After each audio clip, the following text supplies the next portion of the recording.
Et les mesures faites en TP de seconde où il s'agissait d'évaluer la force, en l'occurrence ici le poids mesuré au dynamomètre, en fonction de différentes masses suspendues. Alors je présente ici les différentes masses que j'ai converties en kilogrammes. Exemple pour la première, 0,052. Initialement, il s'agissait d'une masse de 52 grammes. On affiche également le poids en newton correspondant. Donc là, actuellement, expérimentalement, j'ai 6 valeurs. L'objectif est de tracer le poids en fonction de la masse suspendue. On est censé obtenir une droite passant a priori par 0. Et le but, c'est de tracer cette droite, de la modéliser en programmation Python et essayer d'obtenir le coefficient directeur de cette droite qui est en réalité ni plus ni moins que la constante de pesanteur du lieu. Donc l'objectif, c'est de trouver la valeur de ce coefficient.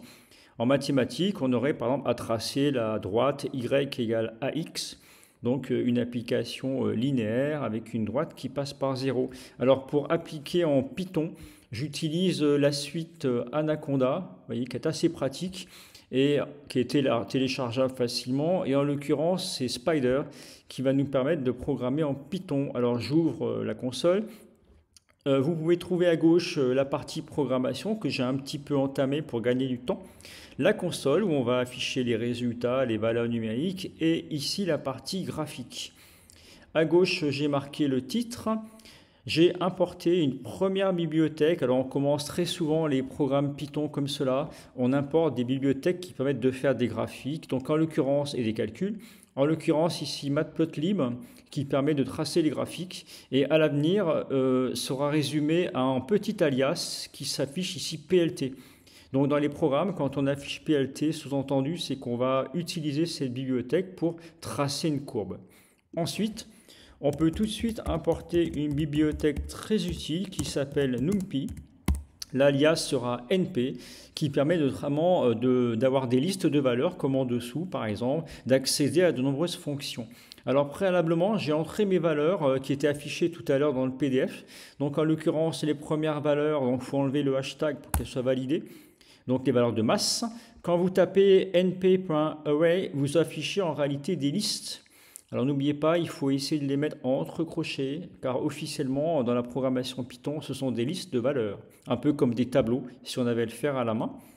J'affiche également le poids correspondant, donc les 6 valeurs de poids correspondant aux 6 valeurs de masse. Alors l'objectif est de tracer ces points et de trouver aussi une droite qui va passer par l'ensemble de ces points, dont on cherche le coefficient directeur. Alors une nouvelle bibliothèque doit être insérée. Alors je l'écris tout de suite, c'est un petit programme statistique très utile. Donc ça s'introduit comme ça. Donc from scipy.stats, voilà, import, et il y a une fonction qui s'appelle linregress, voilà, qui va permettre de tracer une droite.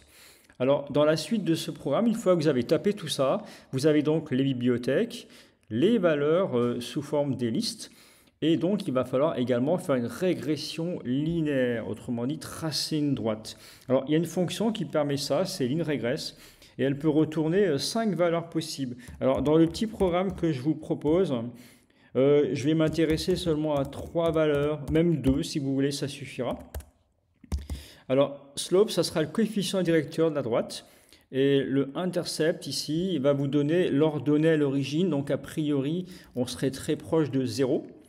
Et pour les 3 autres valeurs, on va laisser un blanc comme ça. Donc vous faites un tiret bas. Donc on ne s'occupera pas des autres valeurs. Et cela appartient à la fonction linregress. Et les arguments pour ce petit programme, il s'agit de la masse et du poids. Donc voilà, donc vous avez la fonction linregress et les 2 valeurs qu'on souhaite afficher. Donc par exemple, on peut tout de suite essayer quelque chose, faire un print. Alors quand on fait un print, le résultat va apparaître dans la console en bas à droite. Donc par exemple, si je fais slope, et on va lancer le programme. Donc vous voyez, en bas s'affiche la valeur slope correspond au coefficient directeur de la droite que l'on va tracer. Et le 9,83 est très proche d'une valeur qu'on connaît bien, elle correspond au coefficient de pesanteur. Donc on verra ensuite. Alors pour tracer les points, on fait PLT, alors vous voyez c'est l'alias de matplotlib.pyplot, donc sous-entendu on va donc tracer des points Alors, les points expérimentaux directement, alors ça s'écrit comme ça. Donc, avec l'habitude, on va assez vite. Donc, plt.scatter, donc on va afficher tous les points expérimentaux qui correspondent aux valeurs que l'on a trouvées en TP. Donc, la masse en abscisse, le poids en ordonnée, et on peut lancer pour observer le graphique. Donc, à droite, vous observez tout de suite l'ensemble des points. Alors, en ordonnée, on a le poids, en abscisse, nous avons la masse, et on remarque tout de suite qu'effectivement, ils sont assez alignés expérimentalement, et on voit bien apparaître quand même une droite qui semblerait passer par 0. Alors, on peut ajouter beaucoup de choses, mais on va laisser comme ça. Pour la taille des points, ils sont un peu gros. Et ici, je souhaiterais tracer une droite moyenne qui va passer par le plus possible de points. C'est ce qu'on va appeler ici la régression linéaire. Donc, plt.plot. Alors, quand vous faites plt.plot, sous-entendu, vous allez donc tracer une droite. Et ici, il s'agit de tracer une droite moyenne. Donc, en abscisse, on va avoir la masse, comme tout à l'heure. En revanche, en ordonnée, on va afficher le coefficient directeur fois l'abscisse m.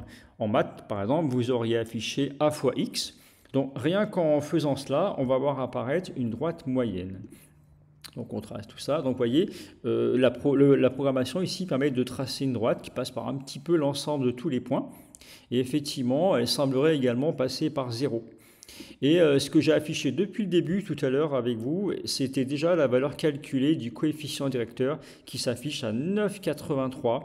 Donc très proche de la valeur 9,81 qui est attendue habituellement, correspond à la constante de pesanteur. Donc essayez de voir déjà avec ce tout petit programme si vous arrivez à le faire chez vous, si tout fonctionne. Et surtout, il ne s'agit pas de faire un copier-coller et puis ça fonctionne. Non, il faut vraiment comprendre ce que l'on fait en programmation, faire fonctionner votre logique. Et par exemple, si on veut tester dernière chose, par exemple, on peut tester la valeur intercept, c'est-à-dire l'ordonnée à l'origine où on pense a priori que cette valeur est très proche de 0. Donc on fait un print intercept, on va relancer le programme avec la petite flèche verte en haut. Et vous voyez en bas dans la console, on a une valeur extrêmement proche de 0, moins 0,015. Donc on va supposer en tout cas dans notre TP, notre expérience, qu'on a une application linéaire et donc que le poids est proportionnel à la masse et que la constante de proportionnalité entre les deux, c'est ce qu'on appelle souvent petit g. En l'occurrence, ici, le 9,83, qui est une valeur expérimentale, est très proche de 9,81. À vous de jouer, essayez de faire tourner ce programme, et puis petit à petit, on compliquera un petit peu les programmes proposés cette année.